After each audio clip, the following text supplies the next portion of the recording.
छोटे से अनुची छलांग और हमारे साथ अंशुल जी जुड़े हुए हैं दर्शकों के सवाल के आंसर करने के लिए। और दर्शकों से मैं यही रिक्वेस्ट करूंगा कि फटाफट से अपने सवाल जल्दी से जल्दी भेजिए। और काफ़ी सवाल हमें मिल भी चुके हैं और अपने फ्रेंड्स वगैरह सबको बता दीजिए कि अंशुल जी हमारे साथ अभी 1 घंटे हैं। विवेक गुप्ता जी का सवाल है, he is a regular viewer of our channel और एम्स्टर्डम से हैं ये। Good morning Vivek Gupta ji. और इनका सवाल है सर, इनके पास कॉल है मिड कैप की 12,000 की स्ट्राइक की at the rate of 60। It's a monthly option and time value को होल्ड कर सकते हैं till next week. Can I still hold? Anshul भाई, मिड कैप की कॉल है 12,000 की स्ट्राइक की, होल्ड कर सकते हैं क्या? 12,000 तो कहाँ डीप आउट द मनी है सर। 11,200 चल रहा है। सवाल ही नहीं है, इतना दूर आउट द मनी तुरंत बेच के निकल जाएगा। कोई रिकवरी पुल बैक नहीं लग रहा मार्केट में आपको? अगर अभी तो 12,000 थोड़ी ना आएगा, इनका तो डेली टाइम वैल्यू बहुत तेजी से घटता जाएगा, इतना दूर का आउट द मनी है। अच्छा, चलिए ठीक है।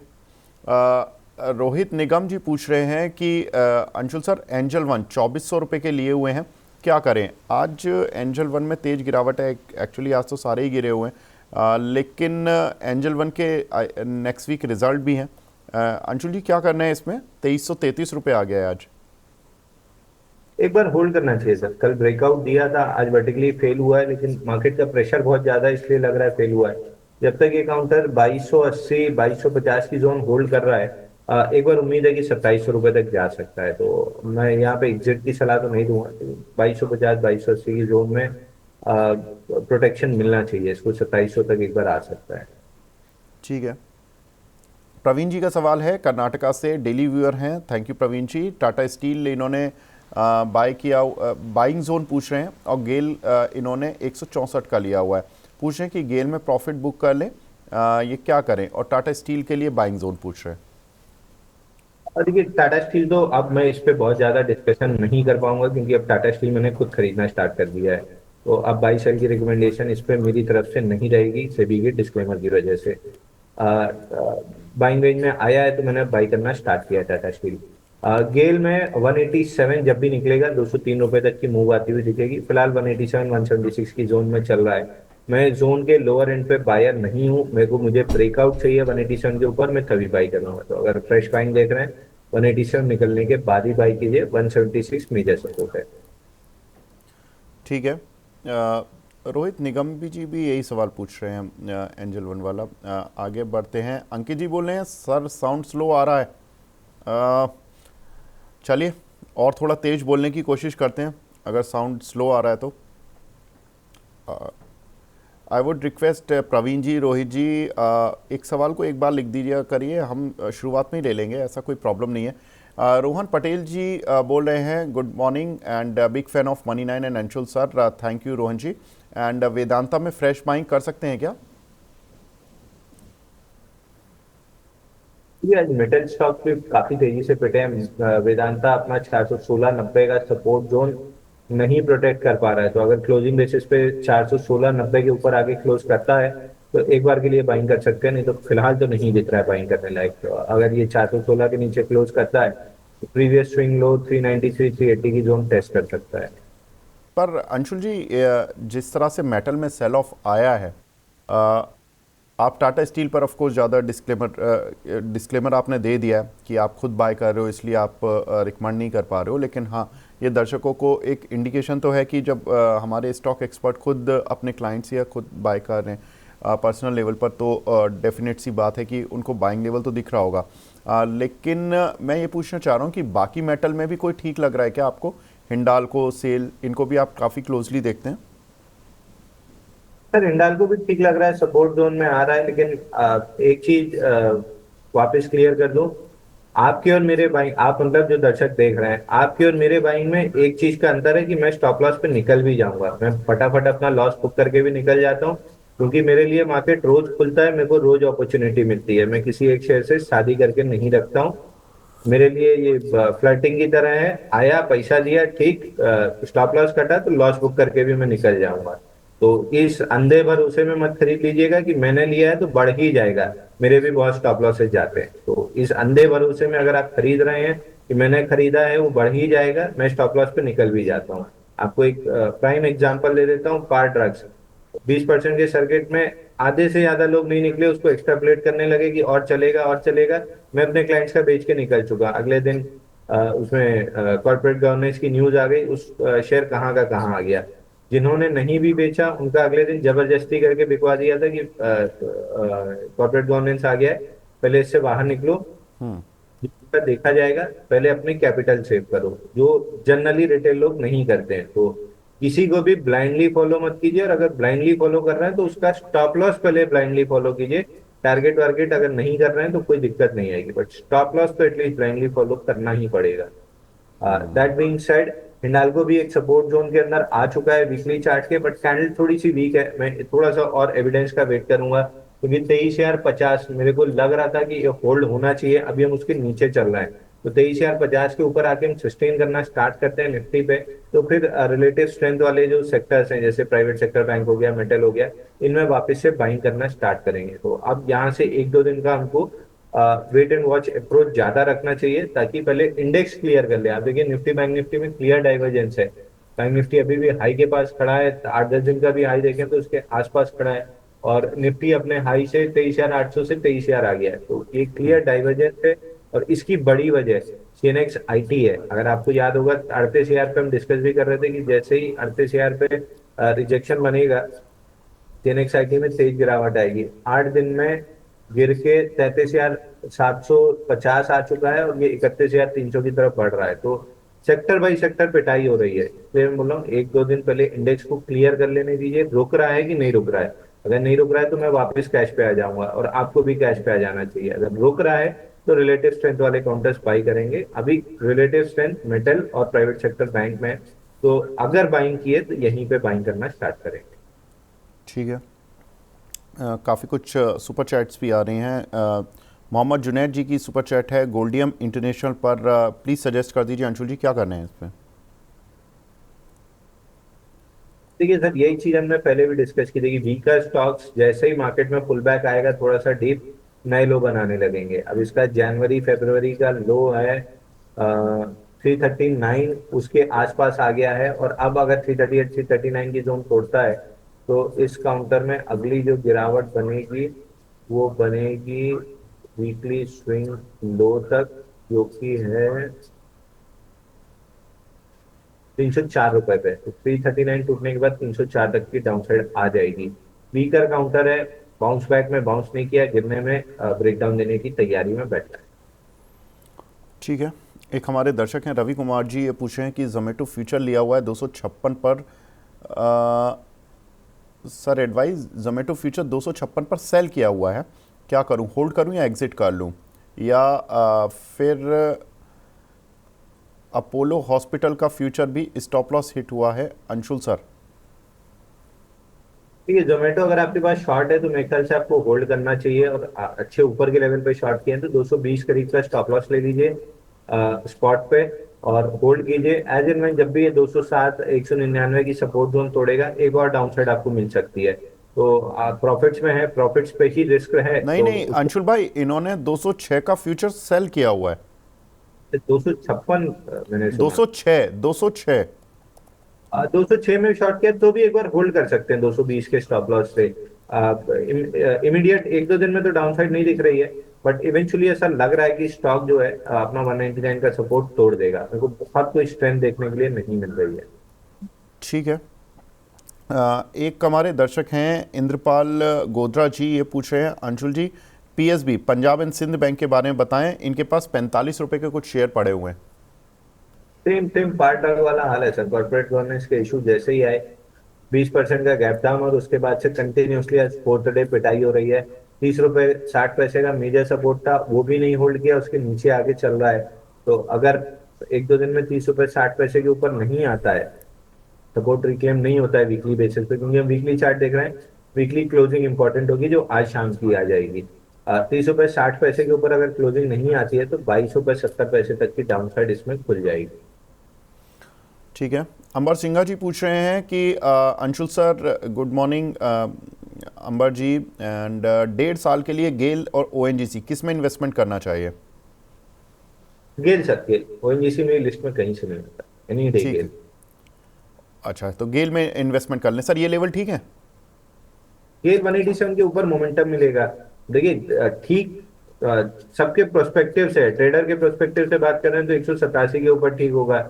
इन्वेस्टर के प्रोस्पेक्टिव से बात कर रहे हैं तो 154 पे जो नहीं ले पाए हैं उनको यहाँ पे ले लेना चाहिए, क्योंकि 5-10 रुपए की अपसाइड डाउनसाइड इन्वेस्टर को फर्क नहीं पड़ता है। तो ठीक का भी अपना एक अलग पैमाना है कि आप ट्रेडिंग प्रोस्पेक्टिव से पूछ रहे हैं कि इन्वेस्टिंग से। अच्छा, इन्वेस्टर है सीडीएसएल में सर किस लेवल पर इन्वेस्ट करें 2 साल के लिए? तो सीडीएसएल मेरी कहीं से भी वॉच लिस्ट में नहीं है for investment. Top out counter है। मार्केट की पुल बैक में पुल बैक देगा, गिरावट में थोड़ी ज्यादा गिरावट देगा, बट ट्रेजेक्टरी इसकी नीचे की तरफ की हो चुकी है। तो मेरी कहीं से भी बाई लिस्ट में या लॉन्ग टर्म लिस्ट में नहीं है। ठीक है, और सुपर चैट्स लेते हैं। एक हमारे दर्शक है मोहम्मद रिजवान अंसारी जी, ये पूछ रहे हैं Anshul sir TCI transport corporation होगा आई थिंक, और बजाज फिनसर्व ले रखा है, स्टॉप लॉस और शॉर्ट टर्म टारगेट बता दीजिए।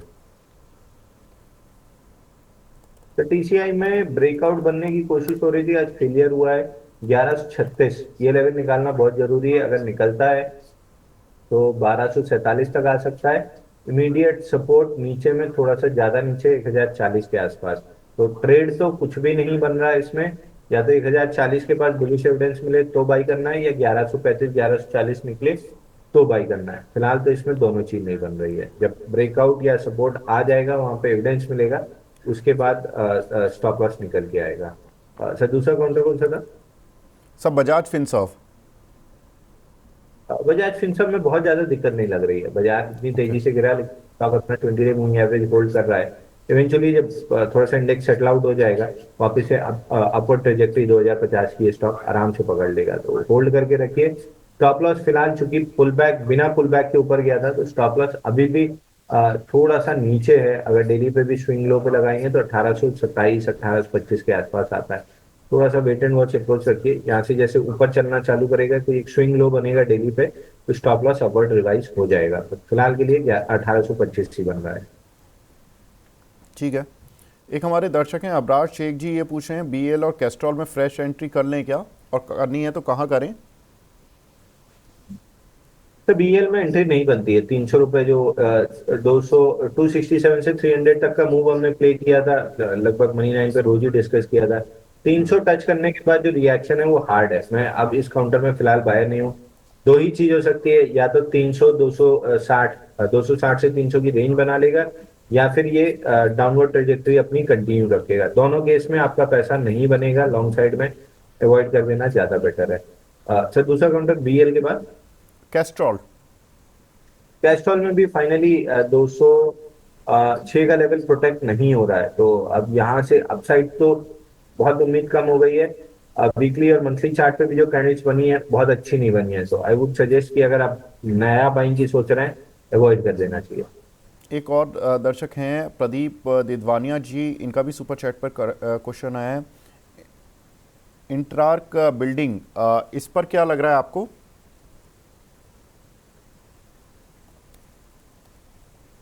सर कल अच्छा वॉल्यूम वाला ब्रेकआउट दिया था, आज रिवर्स किया है, लेकिन अभी लो नहीं टूटा है। तो अगर आपके पास है तो आपका स्टॉप लॉस बनेगा 1470 का। अगर नहीं है तो फिलहाल रुक जाइए। डिसाइसिवली 1686 के ऊपर ट्रेड करने दीजिए, तब बाई कीजिएगा। ठीक है। एक हमारे दर्शक हैं ललित जी, सुपर चैट पर पूछ रहे हैं अंशुल गुरुजी, हिंडाल्को, एम्फेसिस और जेएसडब्ल्यू इंफ्रा में एवरेज कर लें क्या? सर एम्फेसिस तो कब से बेचने के लिए सलाह दे रखी है कि आईटी स्टॉक बेच के चलिए, इन्फोसिस टीसीएस छोड़ के बाकी स्टॉक बेच के चलिए। एवरेज का तो कहीं से नहीं बनता है। 2140 आएगा तब देखा जाएगा कि सपोर्ट ले रहा है तो फिर करेंगे, नहीं ले रहा है तो फिर नहीं लेंगे। सर बाकी दो नाम एक बार रिपीट कर दीजिए। हिंडाल्को और जेएसडब्ल्यू इंफ्रा। हिंडाल्को में अभी जैसा हमने डिस्कस किया, थोड़ा सा वेट एंड वॉच अप्रोच रखिए। अगर लेवल रिक्लेम होते हैं तो फिर हम बाइंग की अप्रोच रखेंगे। तो 23,050 ये रिक्लेम होना बहुत जरूरी है। मिडिल इंडेक्स हालांकि सपोर्ट पे है, तो थोड़ा सा अभी वेट एंड वॉच रखिए। अगर मार्केट में रिवर्सल आया तो फिर बाइंग करना स्टार्ट करेंगे। जेएसडब्ल्यू इंफ्रा में अभी नहीं है, 20 डे मूविंग एवरेज 300 के आसपास है। या तो वो कैचअप कर ले साइडवेज रह के, या प्राइस पुल बैक ले ले, तब हम वहां पे बुलिश एविडेंस पे बाई करेंगे। बट पहले लेग की मूव खत्म हो चुकी है 228 से 320 की। अब यहाँ पे जितना अच्छा कंसोलिडेशन होगा उतनी वर्टिकल अप मूव वापस मिलेगी। तो कंसोलिडेशन हो रहा है, वो अपने टाइम लेके हो जाने दीजिए। ठीक है। एक हमारे दर्शक हैं, उनका भी सुपर चैट पर क्वेश्चन आया हुआ है, एंजल वन और मान इंफ्रा, इन दोनों में क्या करना है? ये एंजल वन अभी जैसे हमने डिस्कस किया, एक बार होल्ड करना चाहिए 2280 के स्टॉप लॉस, 2280 2260 के स्टॉप लॉस से। एक बार 2700 जाते हुए दिख रहा है। हालांकि जिस हिसाब से रिवर्सल आया मार्केट में स्टॉक में, अगर वन ऑफ नहीं निकला तो फिर रिवर्स कर जाएगा। मतलब अगर वन ऑफ निकला तो आराम से रिवर्स कर जाएगा। अगर यहाँ से इंक्रीमेंटल सेलिंग आती है तो फिर स्टॉप लॉस पे एग्जिट कर दीजिएगा। मैन इंफ्रा में एकदम वीक काउंटर है, पूरे पुल बैक में बिल्कुल जरा सा पुल बैक आया और अब फ्लैटिश से डाउन मूव दे रहा है, तो बाइंग की तो बिल्कुल सलाह नहीं है। अगर मार्केट में बाउंस बैक आया तो कुछ हद तक 50 डे मूविंग एवरेज 170 मिल सकता है, बट कोई बड़ा अपमूव मिल जाएगा इसकी उम्मीद लगभग ना के बराबर है। ठीक है। रीना आहूजा जी हैं, ये पूछ रही हैं मदरसन सुमी 177 की एवरेज के लिए हुए हैं, लॉन्ग टर्म का व्यू है, क्या करें? अंशुल जी, ये तो कंपनी वैसे ही थोड़ा फंस गई है, क्योंकि ये जितने टैरिफ वगैरह आ रहे हैं उसमें ऑटो एंसिलरी में सबसे ज़्यादा नाम दो ही आ रहे हैं, एक मदरसन सुमी, एक दूसरा भारत फोर्ज। क्या करें सर इसमें? तो देखिए, हमेशा चार्ट पे बाइंग क्लाइमेक्स या फील्ड ब्रेकआउट पहले बनता है, न्यूज बाद में आती है। इसलिए लेते समय भले न्यूज देखें, बेचते समय पहले चार्ट दिख रहा है, अगर सेलिंग तो बेच देना चाहिए। मेरे को याद है 210 रुपए पे जब मदरसन का फील्ड ब्रेकआउट आया था, तब से हम 169, 133 और 122 के टारगेट डिस्कस कर रहे थे। तब लोग सरप्राइज होते थे कि आधा हो जाएगा। अब देखिए आधा हो चुका है और अब न्यूज आना स्टार्ट हुई है कि क्या नेगेटिव है। तो कहीं ना कहीं स्मार्ट मनी को आइडिया था, तो उन्हीं की सेलिंग की वजह से फील्ड ब्रेकआउट बना था। अब 122 रुपए, 121 रुपए आ गया है, यहाँ पे सेल की सलाह तो दे नहीं सकते, क्योंकि ऐसी जगह पे खड़ा है जहां मार्केट से रिलेटेड परफॉर्मेंस रहेगी। मार्केट ब्रेकडाउन देता है तो ये भी तोड़ देगा, मार्केट बाउंस करता है तो इसमें भी थोड़ी बहुत बाउंस बैक आ जाएगी, बट ओवरऑल ट्रेजेक्टरी डाउनवर्ड ही है। 120 118 मेजर सपोर्ट है, अगर निकल गया तो 107 रुपए तक नीचे आ सकता है। ठीक है। आकाश जायसवाल जी पूछ रहे हैं, सर मेरा भी सवाल ले लीजिए। जायसवाल साहब बिल्कुल ले रहे हैं। वोल्टास इन्होंने 1440 पर बाय किया हुआ है, इसमें क्या करना है सर, एक साल का टारगेट? देखिए, वोल्टास में फाइनली नीचे की तरफ मूव आना स्टार्ट हो गया है। यहाँ पे एक स्विंग हाई है जो सपोर्ट का काम करेगा एट 1286, तो 1286 तक नीचे आ रहा है। 1286 अगर प्रोटेक्ट होता है तो 1450 तक बाउंस बैक आ सकता है, लेकिन अगर नहीं प्रोटेक्ट हुआ तो फिर स्विंग लो 1120 1130 के आसपास जो है उसका टारगेट खुल जाएगा। ठीक है। कल्याण ज्वेलर 500 पर लिया है, क्या करें? रिया गुप्ता। देखिए, 515 इसका मेजर रेजिस्टेंस है, वहीं पे 2 बार से 3 बार से रेजिस्टेंस ले रहा है। तो अगर 515 निकला तो बाउंस बैक 600 630 तक आएगी। अगर नहीं निकला और मार्केट गिरना स्टार्ट किया तो ये भी अपने फ्लैग पैटर्न का ब्रेकडाउन दे सकता है वापस 335 के लिए। तो 1-2 हफ्ता वेट कीजिए। अगर 2 हफ्ते में डिसाइसिवली 515 के ऊपर नहीं निकलता है तो फिर एग्जिट कर लीजिएगा। ठीक है। स्वप्निल जी पूछ रहे हैं बैंक ऑफ बड़ौदा, इन्होंने 224 के लिए हुए हैं, नेक्स्ट टारगेट क्या रखें, या बुक कर लें प्रॉफिट? वैसे आज हम पीएसयू बैंक्स पर एक कवरेज करने जा रहे हैं, कैसे रिजल्ट्स वगैरह रहेंगे, लेकिन बैंक ऑफ बड़ौदा में क्वेश्चन आ गया तो ले लेता हूँ। अंशुल जी बता दीजिए। सर, बैंक ऑफ बड़ौदा एक बार पुल बैक में 249 तक जा सकता है। 249 पे एक बार दोबारा सवाल पूछ लेंगे तो ज्यादा बेटर रहेगा। ठीक है। हिमांशु ओसवाल जी इडलवाइज में एंट्री लेना चाहते हैं, क्या करें सर, सही है लेवल? तो एडलवाइस हो गया या बाकी ये जितने स्मॉल कैप ब्रोकिंग के काउंटर हैं, इनमें लगभग पिछले दिसंबर से सेलिंग आ रही है, जो अभी ऐसा लग नहीं रहा कि कंप्लीट हो गई है। हालांकि एडलवाइस अपने स्विंग हाई वाले मेजर सपोर्ट 85 को प्रोटेक्ट कर रहा है, बट मेरे को बाइंग नहीं दिख रही है। अगर 85 टूटता है तो एक राउंड और सेलिंग आ सकती है, तो मैं at least on the buying side avoid करूंगा। ठीक है। एक हमारे दर्शक हैं लवी पुनिया जी, ये पूछ रहे हैं, टाटा स्टील पर हम बात कर चुके हैं, गेल में भी बात कर चुके हैं कि गेल में ऐड करना चाहिए या नहीं। लेवल बता दीजिए। और तीसरा पूछें रिलायंस। अंशुल यार, रिलायंस में थोड़ी हैमरिंग देखने के लिए मिल रही है, क्या करना है रिलायंस में? रिलायंस 1200 के मेजर सपोर्ट पे वापस आ गया सर। यहाँ से अगर प्रोटेक्शन मिलता है, क्योंकि गैप भी छोड़ के गया था रिलायंस 1182 पे, तो 1182 1200 सपोर्ट जोन टेस्ट होने के बाद अगर बुलिश एविडेंस मिलता है तो यहाँ से वापस अपसाइड बन जाएगी। नहीं मिलता है तो फिर वापस से 1154 का जो स्विंग लो है ये टेस्ट कर सकता है। अगेन स्टैंडर्ड डिस्क्लेमर, मेरे पोर्टफोलियो में ये लॉन्ग है। ठीक है, अंशुल जी के पोर्टफोलियो में लॉन्ग है। निहारिका पूनावाला जी पूछ रही हैं, आईओसी सर 130 रुपये के शायद लिए हुए हैं इन्होंने, और 1220 रुपये के रिलायंस लिए हुए हैं। तो रिलायंस तो हमने मतलब बात कर ली है। 40% इनका पोर्टफोलियो आईओसी में है और आई थिंक 55% इन्होंने रिलायंस में डाला हुआ है। ये पूछेंगे कि लॉन्ग टर्म में किस में ज़्यादा पैसा बनने के चांसेस हैं, और या किस में पैसा डाल दूं? सर ये तो कहना बहुत मुश्किल है किसमें ज्यादा बनेगा। दोनों में बन जाएगा, दोनों में अच्छा खासा पैसा बन जाएगा, तो आपको होल्ड करके रखना चाहिए। दोनों काउंटर मेरे को बहुत बेहतरीन लग रहा है। Again that being said, Reliance चूंकि बहुत अच्छे हाथों में है और डाइवर्सिफाइड बिजनेस है, तो मुझे ऐसा लगता है कि रिलायंस आपको ज्यादा पैसा देगा। बट ये तो अंत में मार्केट ही बताएगा कि कौन ज्यादा देगा। बट दोनों के बिजनेस कंपेयर करते हुए मेरे को लग रहा है कि रिलायंस ज्यादा पैसा दे देगा। बिल्कुल, मतलब रिलायंस का oil and gas, retail, telecom सारे उसमें आ जाते हैं, तो इसलिए थोड़ा सा डाइवर्सिफाइड हो जाता है। आईओसी का ये है कि केवल ऑयल से जुड़ा हुआ कंपनी है, ऑयल और पेट्रोकेम से, तो थोड़ा सा अगर उस सेक्टर में थोड़ा सा कभी दबाव देखने के लिए मिला तो थोड़ी प्रॉब्लम में आएगा। वैसे इस समय का जो सबसे बड़ा ट्रिगर है वो ऑयल मार्केटिंग कंपनीज के हक में ही जा रहा है, यानी कि आईओसी के हक में जा रहा है, कि क्रूड ऑयल कल 7% टूटा है, $70 के नीचे आ चुका है। प्रशांत कुमार झा साहब हैं, ये पूछ रहे हैं केपीआई ग्रीन पर अंशुल सर का व्यू दिलवा दीजिए, इनके पास 100 शेयर हैं सर। और सर एक बार स्टॉक का नाम रिपीट करें। Sir KPI green. सर देखिए, बाउंस बैक में बिल्कुल बाउंस बैक नहीं किया है, कंप्लीटली साइडवेज है काउंटर 445 और 363 के बीच में। मेरे को रेंज ब्रेकआउट बहुत जल्दी नहीं लग रही है, और गट फील बहुत स्ट्रांग है कि जब भी रेंज का ब्रेकआउट आएगा डाउन साइड में ही आएगा। ठीक है। राधिका राठी जी पूछ रही हैं, Vedanta, NMDC, Reliance average levels and targets. तो वेदांता पर बात हो गई है, रिलायंस पर बात हो गई है, एनएमडीसी पर बात नहीं हुई है। अंशुल भाई, एनएमडीसी में कुछ एवरेज लेवल हैं क्या करने के लिए?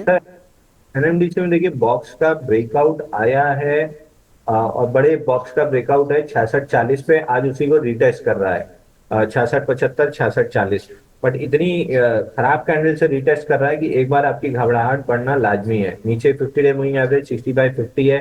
हर तरह की लॉन्ग के लिए 65 एक क्लोजिंग बेसिस स्टॉप लॉस होगा।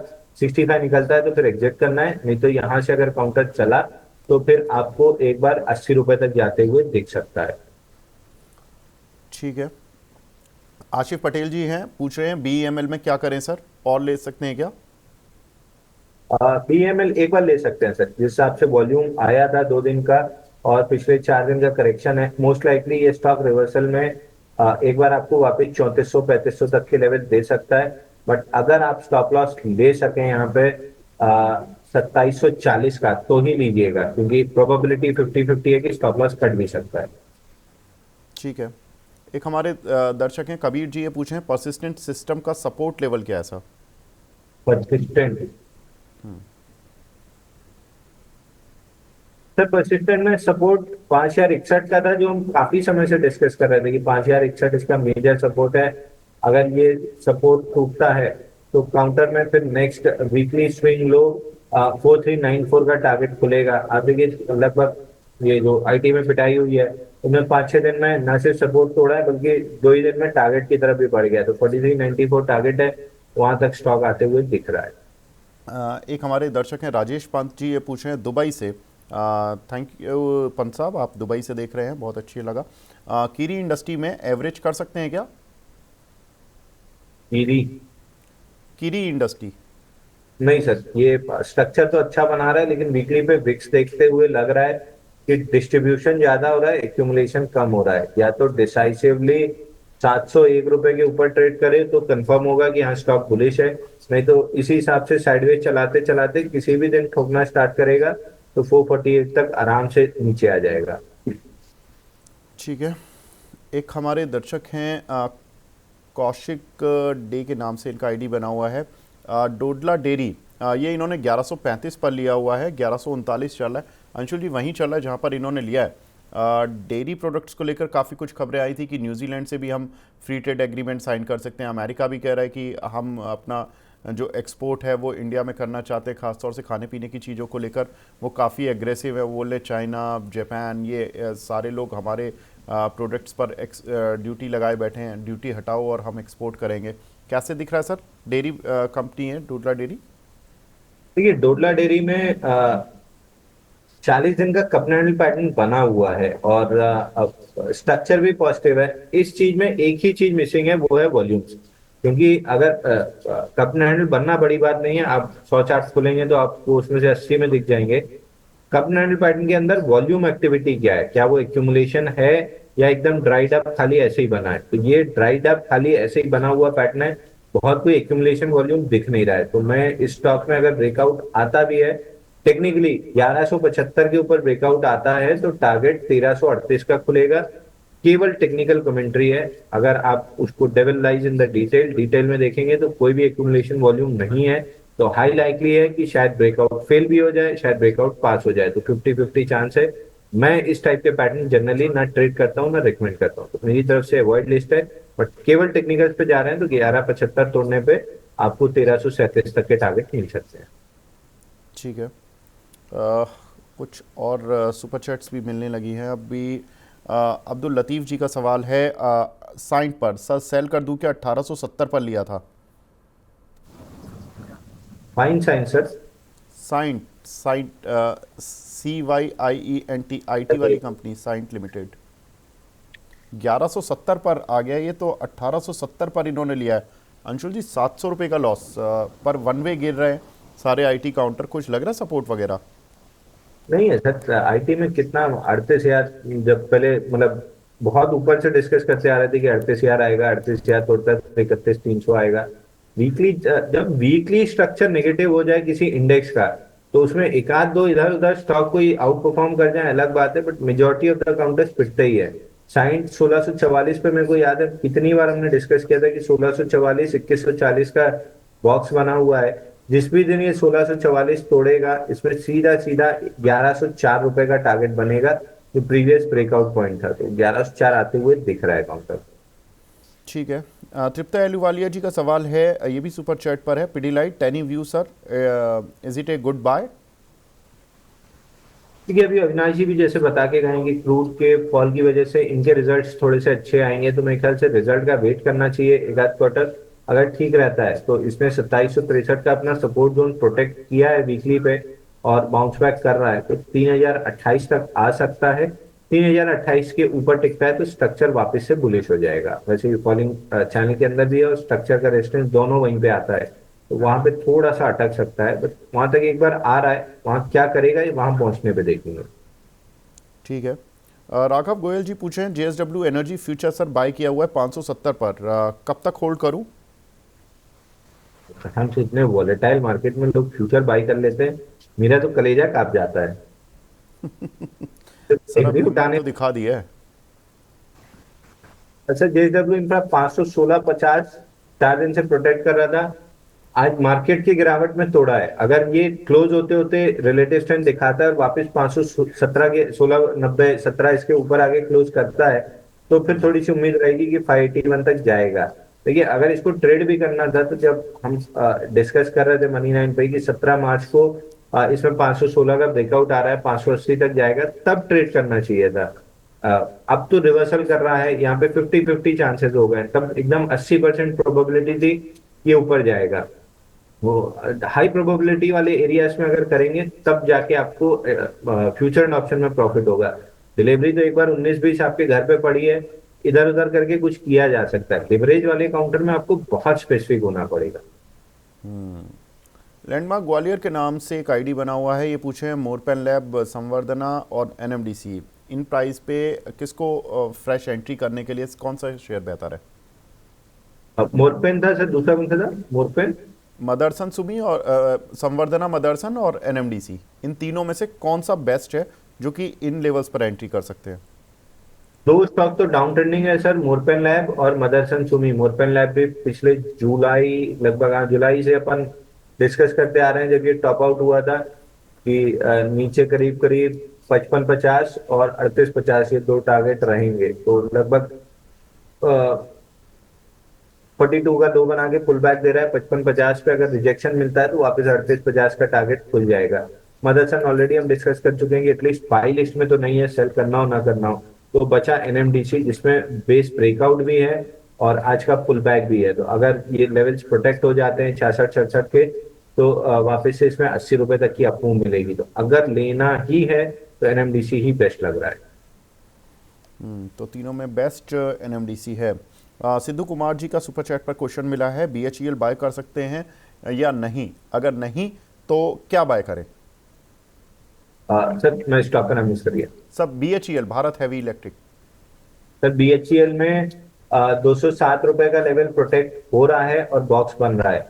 बाई तब कीजिएगा जब 222 रुपए निकाल दे। 222 अगर निकलता है तो चार्ट पे स्ट्रेंथ प्रूव होगी, और स्ट्रेंथ प्रूव होने के बाद ये काउंटर अपनी पूरी फॉल को रिट्रेस करना स्टार्ट करेगा। इसकी पूरी फॉल जो लो बना था 176 पे और गिरना स्टार्ट हुआ था 335 रुपए से, पूरे का 50% रिट्रेसमेंट आता है 255। तो जैसे बीईएल अपना रेजिस्टेंस क्रॉस करने के बाद रिट्रेसमेंट लेवल टेस्ट किया था, उसी तरीके से अगर ये 222 क्रॉस कर लेता है तो फिर ये 255 रुपए जाएगा अपना रिट्रेसमेंट पूरा करने के लिए। तो अभी बाई नहीं करना है, 222 के ऊपर सस्टेन होकर स्ट्रेंथ प्रूव होने दीजिए।